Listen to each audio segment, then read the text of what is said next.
ਸ਼ੰਕਰ ਦੇ ਵਿਆਹ ਹੋਇਆਂ ਨੂੰ ਅਜੇ ਮਸਾਂ ਹੀ 6 ਮਹੀਨੇ ਹੋਏ ਸਨ, ਪਰ ਉਸ ਜੋੜੀ ਦਾ ਆਪਸ ਵਿੱਚ ਪਿਆਰ ਇੱਕ ਕਹਾਣੀ ਬਣ ਟੁਰਿਆ ਸੀ। ਜੇ ਉਸ ਨੂੰ ਆਪਣੀ ਪਤਨੀ ਬਣਾਉਣ ਲਈ ਦੁਨੀਆ ਦੇ ਸਾਰੇ ਦੇਸ਼ਾਂ ਵਿੱਚੋਂ ਆਪਣੀ ਪਸੰਦ ਚੁਗਣ ਦੀ ਆਗਿਆ ਹੋਵੇ ਤਾਂ ਵੀ ਉਹ ਆਪਣੀ ਹੁਣ ਵਾਲੀ ਘਰਵਾਲੀ ਨੂੰ ਹੀ ਚੁਣੇਗਾ। ਅਤੇ ਨਾਲ ਨਾਲ ਉਸ ਨੂੰ ਇਹ ਵੀ ਵਿਸ਼ਵਾਸ ਸੀ ਕਿ ਉਸ ਦੀ ਪਤਨੀ ਵੀ ਠੀਕ ਇਸੇ ਤਰ੍ਹਾਂ ਹੀ ਕਰੇਗੀ। ਆਪਣੀ ਪਤਨੀ ਦੇ ਦਿਲ ਵਿੱਚ ਇੰਨਾ ਪਿਆਰ ਉਤਪੰਨ ਕਰ ਸਕਣ 'ਤੇ ਉਸ ਨੂੰ ਆਪ ਬੜੀ ਹੈਰਾਨੀ ਸੀ। 24 ਘੰਟਿਆਂ ਵਿੱਚੋਂ ਜਿਹੜੇ 6-7 ਘੰਟੇ ਉਸ ਨੂੰ ਆਪਣੇ ਕਾਰ ਵਿਹਾਰ ਲਈ ਘਰੋਂ ਬਾਹਰ ਰਹਿਣਾ ਪੈਂਦਾ, ਉਹ ਉਹਨਾਂ ਵਿੱਚ ਹੀ ਉੱਧਰ ਜਾਂਦੀ ਅਤੇ ਫਿਰ ਘਰ ਆਏ ਨੂੰ ਕੁੱਟ-ਕੁੱਟ ਕੇ ਮਿਲਦੀ। ਉਸ ਦੇ ਹਲਕਾ ਜਿਹਾ ਗੁੱਸੇ ਜਾਂ ਰੁੱਖੇ ਹੋਣ ਨਾਲ ਉਹ ਅਤਿ ਦੁਖੀ ਹੁੰਦੀ। ਉਸ ਦੀਆਂ ਛੋਹਾਂ ਤੋਂ ਬਿਨਾਂ ਉਸ ਦਾ ਅੰਗ-ਅੰਗ ਖੁੱਸਦਾ ਰਹਿੰਦਾ। ਕੋਈ 5 ਮਹੀਨੇ ਹੋਏ ਜਦੋਂ ਇੱਕ ਸਵੇਰ ਚਾਹ ਨਾਲ ਉਛਲਦੀ ਉਸ ਦੀ ਪਤਨੀ ਨੇ ਕਿਹਾ, ਜੀ ਇੱਕ ਗੱਲ ਏ। ਕੀ ਗੱਲ ਏ? ਸ਼ੰਕਰ ਨੇ ਪੁੱਛਿਆ। ਫਿਰ ਉਹ ਗੱਲ ਕਰਨੋਂ ਰੁਕ ਗਈ ਸੀ ਅਤੇ ਕੁਝ ਚਿਰ ਪਿੱਛੋਂ ਉਸਨੇ ਕੇਵਲ ਇੰਨਾ ਹੀ ਕਿਹਾ ਸੀ, ਜੀ ਮੈਨੂੰ ਲਫ਼ਜ਼ ਨਹੀਂ ਲੱਭਦੇ। ਅਤੇ ਫਿਰ ਉਸਨੇ ਚੁੰਨੀ ਨਾਲ ਆਪਣਾ ਮੂੰਹ ਕੱਜ ਲਿਆ ਸੀ। ਇੰਨੇ ਤੋਂ ਹੀ ਸ਼ੰਕਰ ਭਾਵ ਸਮਝ ਗਿਆ ਸੀ। ਇਸ ਤੋਂ ਪਿੱਛੋਂ ਉਹ ਹਰ ਵੇਲੇ ਆਲਸੀ ਜਿਹੀ ਮੰਜੀ 'ਤੇ ਪਈ ਰਹਿੰਦੀ। ਬਣਨਾ ਸਵਰਨਾ ਉਸ ਨੂੰ ਭੁੱਲ ਗਿਆ ਸੀ। ਜੇ ਉਹ ਰੋਟੀ ਖਾਂਦੀ ਤਾਂ ਉਲਟੀ ਕਰ ਦਿੰਦੀ ਅਤੇ ਕਦੀ-ਕਦੀ ਨਿੰਬੂ ਮੰਗਵਾ ਕੇ ਸਵਾਦ ਨਾਲ ਖਾਂਦੀ। 1 ਮਹੀਨਾ ਉਹ ਇਸ ਤਰ੍ਹਾਂ ਰਹੀ ਅਤੇ ਫਿਰ ਹੌਲੀ-ਹੌਲੀ ਠੀਕ ਹੋ ਗਈ। ਹੁਣ ਉਹ ਆਪਣੀਆਂ ਪੁਰਾਣੀਆਂ ਘੁਟਵੀਆਂ ਕਮੀਜ਼ਾਂ ਪਾ ਕੇ ਪੇਟ ਦਾ ਅੰਦਾਜ਼ਾ ਕਰਦੀ ਅਤੇ ਜੇ ਕਿਸੇ ਵੇਲੇ ਇਹ ਕਮੀਜ਼ ਵਿੱਚੋਂ ਬਾਹਰ ਨਿਕਲਿਆ ਦਿਸਦਾ ਤਾਂ ਬੜਾ ਖੁਸ਼ ਹੁੰਦੀ, ਭਾਵੇਂ ਇਹ ਜ਼ਿਆਦਾ ਪਾਣੀ ਪੀਣ ਕਰਕੇ ਹੀ ਹੋਵੇ। ਉਸ ਦੀ ਬਿਰਤੀ ਹਰ ਵੇਲੇ ਆਪਣੇ ਆਉਣ ਵਾਲੇ ਬੱਚੇ 'ਤੇ ਲੱਗੀ ਰਹਿੰਦੀ। ਜਦ ਉਹ ਆਪਣੀਆਂ ਸਹੇਲੀਆਂ ਨਾਲ ਘੰਟਿਆਂ ਬੱਧੀ ਉਸ ਦੀਆਂ ਗੱਲਾਂ ਕਰਦੀ ਤਾਂ ਉਹ ਉਸ ਦੇ ਪਾਗਲਪਣ 'ਤੇ ਹੱਸਦੀਆਂ। ਹੁਣ ਉਸ ਨੂੰ ਦਿਨ ਦਾ ਪਤਾ ਨਹੀਂ ਸੀ, ਰਾਤ ਦਾ ਪਤਾ ਨਹੀਂ ਸੀ, ਖਾਣ ਪੀਣ ਦਾ ਵੀ ਕੁਝ ਖਿਆਲ ਨਹੀਂ ਸੀ। ਆਪਣੇ ਪੇਕਿਆਂ 'ਤੇ ਕਾਲਜ ਦੀਆਂ ਸਹੇਲੀਆਂ ਨੂੰ ਖੱਤ ਪਾਉਣ ਦਾ ਵੀ ਚੇਤਾ ਨਹੀਂ ਸੀ। ਰੱਬ ਵੀ ਅਸਲੋਂ ਭੁੱਲਿਆ ਪਿਆ ਸੀ। ਉਸ ਨੂੰ ਕੇਵਲ ਆਪਣੇ ਆਉਣ ਵਾਲੇ ਬੱਚੇ ਦਾ ਖਿਆਲ ਸੀ ਅਤੇ ਇਸ ਖਿਆਲ ਵਿੱਚ ਉਹ ਦਿਨ ਰਾਤ ਤਾਰੀਆਂ ਲਾਉਂਦੀ ਰਹਿੰਦੀ। ਉਸ ਦੀਆਂ ਵਧੇਰੇ ਗੱਲਾਂ ਹੁਣ ਹੋਣ ਵਾਲੇ ਬੱਚੇ ਬਾਰੇ ਹੀ ਹੁੰਦੀਆਂ। ਦੇਖੋ ਜੀ, ਮੈਨੂੰ ਕੋਈ ਬਿਮਾਰੀ ਹੋ ਗਈ ਏ।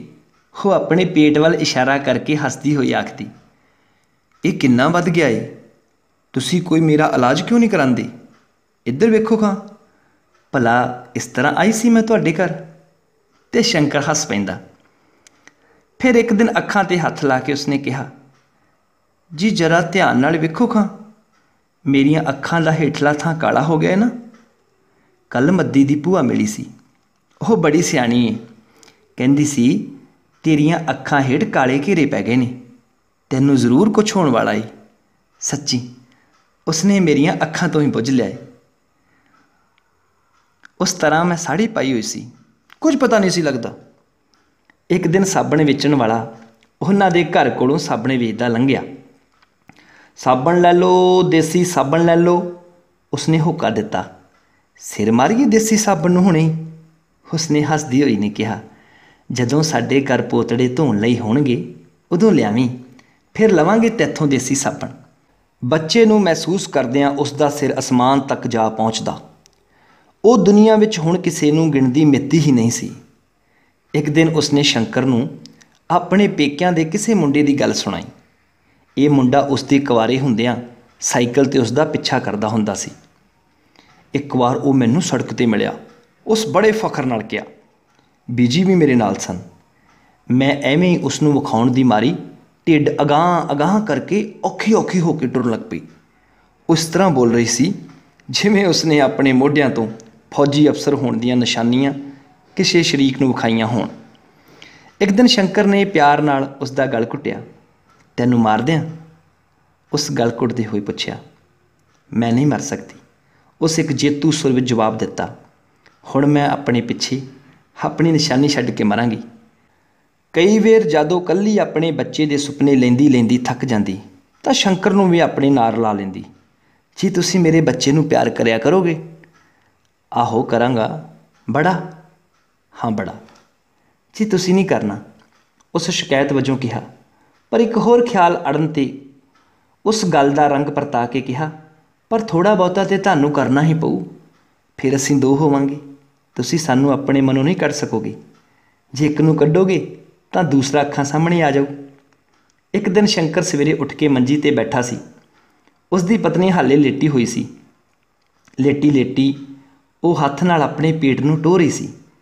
ਇੱਕ ਥਾਂ ਉਸ ਆਪਣੀਆਂ ਉਂਗਲਾਂ ਰੱਖ ਕੇ ਸ਼ੰਕਰ ਨੂੰ ਆਵਾਜ਼ ਦਿੱਤੀ, ਦੇਖੋ ਜੀ, ਤੁਹਾਨੂੰ ਇੱਕ ਮਦਾਰੀ ਦਾ ਤਮਾਸ਼ਾ ਦਿਖਾਵਾਂ। ਹੁਣ ਬੇਬੀ ਇੱਥੇ ਹੈ, ਇੱਕ ਪਲ ਵਿੱਚ ਕਿਸੇ ਹੋਰ ਥਾਂ ਚਲੇ ਜਾਵੇਗਾ। ਫਿਰ ਇੱਕਦਮ ਉਸ ਕੁਝ ਸੋਚ ਕੇ ਕਿਹਾ, ਜੀ ਜਰਾ ਇੱਥੇ ਆਓ ਨਾ। ਕੀ ਗੱਲ ਏ? ਸ਼ੰਕਰ ਨੇ ਨੇੜੇ ਆ ਕੇ ਪੁੱਛਿਆ। ਮੇਰੇ ਪੇਟ ਨਾਲ ਕੰਨ ਲਾ ਕੇ ਸੁਣੋ, ਤੁਹਾਨੂੰ ਭਲਾ ਬੇਬੀ ਦੇ ਸਾਹ ਲੈਣ ਦੀ ਆਵਾਜ਼ ਆਉਂਦੀ ਏ? ਸ਼ੰਕਰ ਨੇ ਪੇਟ ਨਾਲ ਕੰਨ ਲਾ ਕੇ ਸੁਣਨ ਦੀ ਕੋਸ਼ਿਸ਼ ਕੀਤੀ, ਪਰ ਉਸਨੂੰ ਕੁਝ ਸੁਣਾਈ ਨਾ ਦਿੱਤਾ। ਮੈਨੂੰ ਤਾਂ ਕੁਝ ਨਹੀਂ ਸੁਣੀਂਦਾ, ਉਸ ਸ਼ਰਮਿੰਦੇ ਜਿਹੇ ਹੋ ਕੇ ਕਿਹਾ। ਹਜੇ ਖੌਰੇ ਸਾਹ ਨਾ ਹੀ ਲੈਣ ਲੱਗਾ ਹੋਵੇ। ਉਸ ਦੀ ਪਤਨੀ ਨੇ ਆਪਣੇ ਆਪ ਨੂੰ ਹੌਸਲਾ ਦਿੱਤਾ। ਉਸ ਨੂੰ ਅਫਸੋਸ ਸੀ ਕਿ ਉਸਦੇ ਆਪਣੇ ਕੰਨ ਉਸਦੇ ਪੇਟ ਤੱਕ ਨਹੀਂ ਪਹੁੰਚ ਸਕਦੇ, ਨਹੀਂ ਤੇ ਉਹ ਆਪਣੇ ਬੱਚੇ ਦੇ ਦਿਲ ਦੀ ਧੜਕਣ ਆਪ ਸੁਣ ਲੈਂਦੀ। ਫਿਰ ਉਸ ਦਾ ਖਿਆਲ ਕੁਝ ਮਹੀਨੇ ਅੱਗੇ ਦੌੜ ਗਿਆ। ਜੀ ਇਹ ਬੜਾ ਔਖਾ ਕੰਮ ਏ, ਉਹ ਬੱਚਾ ਜੰਮਣ ਦਾ ਖਿਆਲ ਕਰਕੇ ਬੋਲੀ। ਮੈਨੂੰ ਪੀੜਾਂ ਹੋਣਗੀਆਂ, ਫਿਰ ਮੈਂ ਚੀਕਾਂ ਮਾਰਾਂਗੀ। ਬੱਚੇ ਦੀ ਪ੍ਰਾਪਤੀ ਲਈ ਪੀੜਾਂ ਦੇ ਖਿਆਲ 'ਤੇ ਵੀ ਉਸ ਹੱਸ ਛੱਡਿਆ। ਉਸ ਦੀ ਕਲਪਨਾ ਦੀ ਇਸ ਉਡਾਰੀ 'ਤੇ ਸ਼ੰਕਰ ਨੂੰ ਵੀ ਹਾਸਾ ਆ ਗਿਆ ਅਤੇ ਹੱਸਦੇ ਹੱਸਦੇ ਉਸਨੇ ਉਸਦੇ ਨੰਗੇ ਪੇਟ 'ਤੇ ਇੱਕ ਪਟੋਕੀ ਜੀ ਮਾਰੀ। ਜੀ ਨਾ, ਮੇਰੇ ਬੇਬੀ ਨੂੰ ਕਿਉਂ ਮਾਰਦੇ ਹੋ? ਮੇਰਾ ਬੇਬੀ ਬੜਾ ਹੀ ਲਾਡਲਾ ਹੈ, ਬੜਾ ਹੀ ਪਿਆਰਾ। ਮੈਂ ਵੀ ਪਿਆਰਾ ਹਾਂ ਕਿ ਨਹੀਂ? ਸ਼ੰਕਰ ਨੂੰ ਇਸ ਤਰ੍ਹਾਂ ਲੱਗਾ ਜਿਵੇਂ ਬੱਚੇ ਨੇ ਪੇਟ ਵਿੱਚ ਪਏ ਹੀ ਸਾਰਾ ਮੈਦਾਨ ਮਾਰ ਲਿਆ ਹੋਵੇ। ਤੁਸੀਂ ਵੀ ਬੜੇ ਪਿਆਰੇ ਹੋ, ਬੜੇ ਹੀ ਚੰਗੇ। ਉਸ ਦੀ ਪਤਨੀ ਨੇ ਢਿੱਡ 'ਤੇ ਹੱਥ ਫੇਰ ਕੇ ਕਿਹਾ, ਤੁਸੀਂ ਤਾਂ ਮੈਨੂੰ ਆ ਦਿੱਤਾ।